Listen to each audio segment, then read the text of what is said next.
BJ was out on a hike. We are camping in New Hampshire.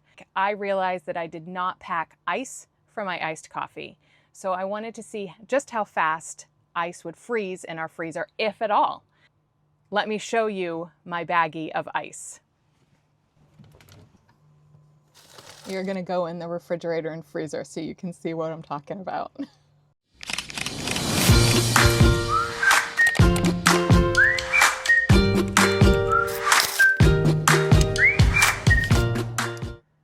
Hi guys, so I'm coming to you from a campground somewhere in New Hampshire. We've been camping for a day or so now, and I realized this morning that I did not have any more ice for my iced coffee, which is a problem. So I thought outside of the box. I do have sandwich baggies and I do have water, and so I wanted to just kind of create some type of crushed ice scenario.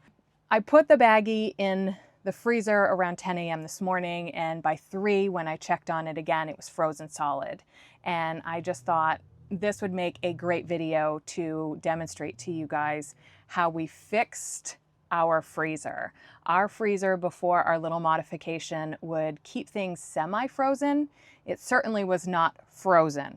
And before you drop in my comments and say, just crank the dial up, we tried that, and everything in our refrigerator stayed frozen, along with semi-frozen in our freezer space. So that didn't work for us. I wanted the freezer to stay frozen and the refrigerator to just keep things cold. What we ended up doing was shoving my camera phone into just underneath where the freezer door is, and just seeing if that gap where you lift up the freezer door, if that gap was actually shutting, because that's what we assumed was happening. And sure enough, that's exactly what was going on.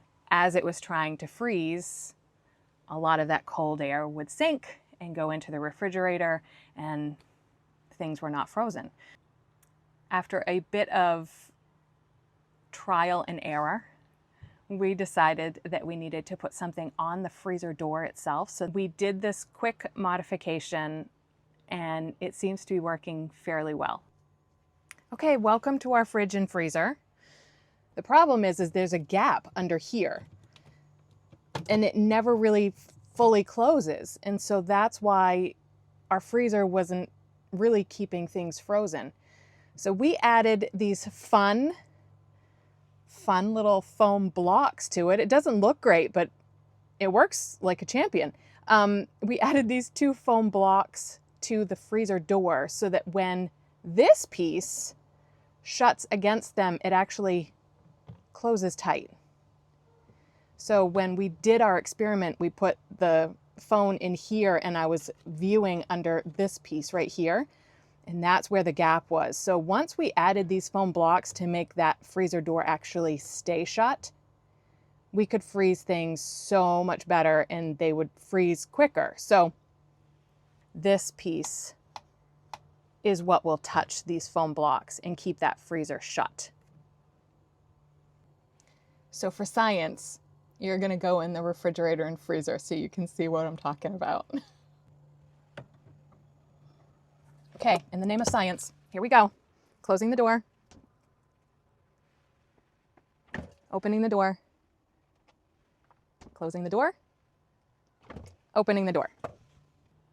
Now we've got pup cups in there, we've got ice cream in there, and so it seems to be working a lot better at freezing things. So we're a lot happier with that. It's a very quick, easy fix, and maybe you'll try it in your freezer.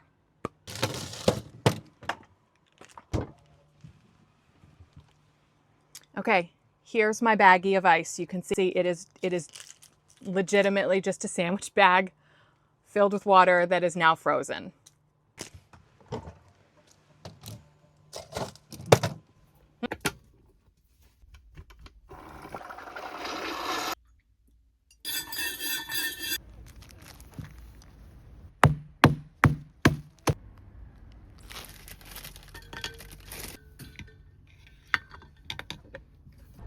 Cheers. We appreciate you being here. Please like, subscribe, and we'll see you on the next video. Okay, so we just got back from a hike, and I wanted to do a quick video. Yeah, you're in it. I wanted to do a quick video. I'm filthy. Like, I need my